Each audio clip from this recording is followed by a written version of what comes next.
Maintenant, nous retrouvons Karim Lambion, il est architecte HMOP, gérant et associé de la société Double 6. Il intervient essentiellement sur des maisons individuelles, des boutiques, des bureaux. Il travaille dans la métropole bordelaise, mais aussi en région parisienne et même aux Antilles. Karim, c'est à toi. Oui, bonjour, donc je suis Karim Lambion, architecte HMOP, donc habilité à la maîtrise d'œuvre en mon nom propre, comme a dit Julien. Je travaille sur Bordeaux, un peu sur Paris et j'espère bientôt donc, aux Antilles. Juste avant de commencer à vous présenter le projet dont je vais vous parler, un petit mot sur l'histoire du nom de la société, donc Double 6. Double 6 fait référence au jeu de domino, qui est un jeu qui est auquel on joue beaucoup aux Antilles, notamment les vieilles personnes. Donc c'est un petit clin d'œil à mes origines. Et puis d'autre part, Double 6, le domino toujours par rapport au système domino qu'a créé Le Corbusier, comme l'architecte que beaucoup d'entre vous doivent connaître, et qui a un peu lancé les bases de l'architecture moderne telle qu'on la connaît aujourd'hui. Donc j'interviens surtout sur du privé, de la maison individuelle, des locaux commerciaux, des boutiques, et des petites extensions, du petit collectif, mais essentiellement de la clientèle privée. La maison dont je vais vous parler se situe à Codéran, donc à Bordeaux. Il s'agit d'une maison en pierre qui a été surélevée et qui ressemblait à ça au départ. Alors la maison, quand les clients ont récupéré le bien, était inhabité depuis plus de 18 ans. Il était en train de tomber carrément en ruine, la charpente s'écroulait, les planchers, on pouvait les soulever à la main en se baissant et en les ramassant. Et on voit que la façade avait subi d'énormes modifications, notamment sur la façade principale, c'est ici, où les linteaux avaient été rabaissés. Donc les linteaux, c'est les parties hautes des ouvertures qui avaient été rabaissées. Et certaines ouvertures avaient été rétrécies. Alors, on n'a pas su pourquoi. Mais en tout cas, il y avait énormément de travail à faire sur cette façade. L'idée était aussi de pouvoir gagner de la surface. Et pour gagner de la surface sur une parcelle qui ne fait que 107 mètres carrés, on a choisi de surélever la maison.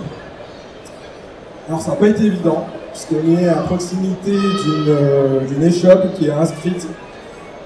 Donc il y a eu l'intervention de l'architecte du bâtiment de France, avec lequel on a dialogué pendant un petit moment, et on a eu un premier permis de construire qui a été refusé d'ailleurs. Pendant 4 ou 5 mois, il y a eu des allers-retours permanents pour finalement trouver un accord sur le projet, et on est arrivé à ce résultat. Alors comme vous pouvez le voir, on a donc le rez-de-chaussée qui a été complètement remis dans son état d'origine, les ouvertures remises dans leur proportion initiale, les menuiseries du bas sont en bois, donc c'était une exigence de l'architecte des bâtiments de France. Et à ce compte-là, on a pu surélever la maison et on a pris le parti de faire une surélévation très contemporaine. Cette surélévation, donc d'aspect métallique, reprend la trame de l'ancien bâtiment. On a des profils métalliques verticaux qui correspondent aux ouvertures initiales donc, de la maison du bas. Et on a des profils métalliques horizontaux qui dialoguent avec le soubassement de la maison initiale et la corniche. Voilà. Alors ce sont des réinterprétations très contemporaines, mais pour moi c'est important de retrouver finalement une lecture assez claire de la maison existante. Alors là vous voyez donc avant, après. Ici, on a un angle de rue, donc sur la rue, la plus petite rue. Et là, la façade principale.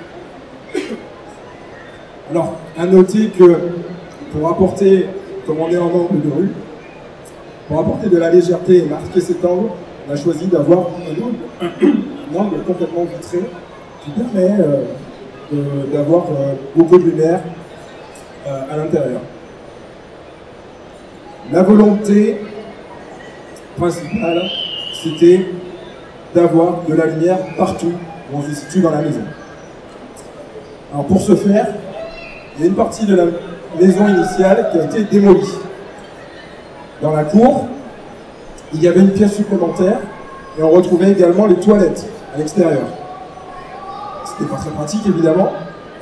On a choisi donc de démolir cette pièce pour gagner de la surface au niveau de la cour et créer de grandes ouvertures pour capter le maximum de lumière. Donc ici on est sur le plan du rez-de-chaussée. On a un patio d'à peu près 25 mètres carrés qui permet de prendre la lumière du sud et la lumière du matin. A noter aussi que cette maison est une maison évolutive. La maison initiale a 2 entrées. Donc l'idée c'était d'avoir une première partie qui puisse être indépendante, c'est celle qui est donc sur la gauche, une deuxième partie à droite qui actuellement est complètement donc indépendante parce que la porte coulissante qui est tout là-haut pour l'instant n'existe pas. Donc on a une partie qui est louée actuellement, donc ce qui permet au propriétaire de rembourser une partie de l'emprunt.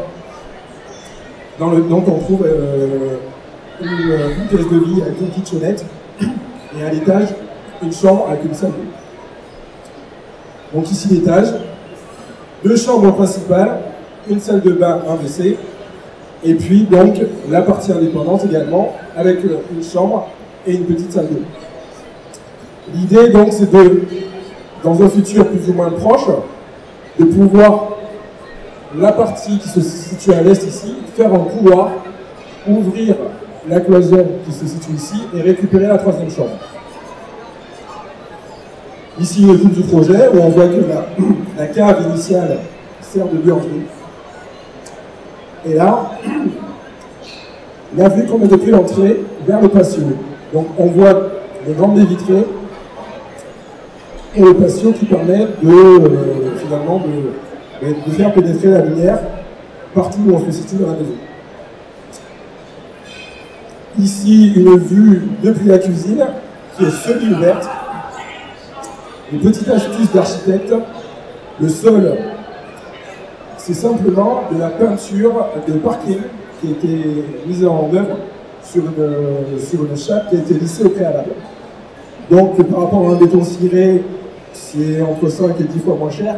Donc ça permet de faire des économies tout en ayant un effet qui est quand même assez sympa.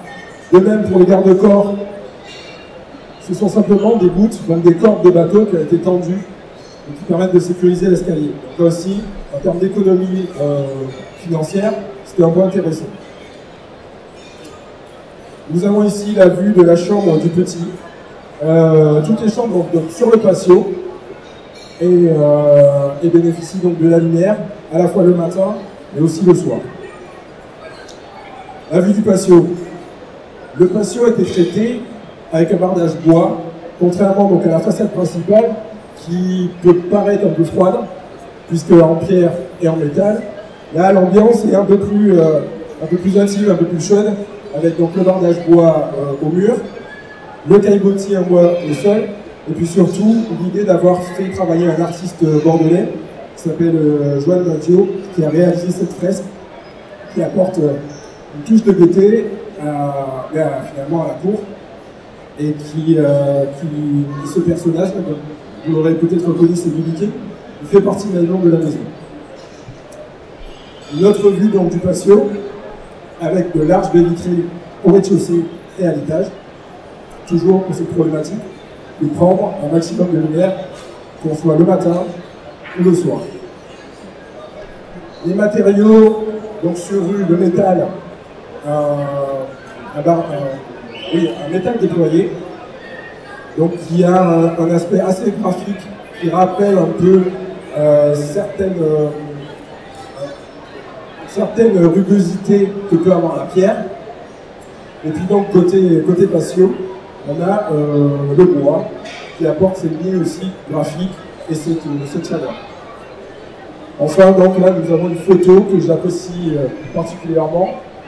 C'est un bout du patio, très tôt le matin, et on voit qu'il y a des nuances de couleurs, toujours. Cette pointe de soleil qui ensoleille, qui illumine la cour. tout au long de la journée, c'était un point capital pour moi et pour le client.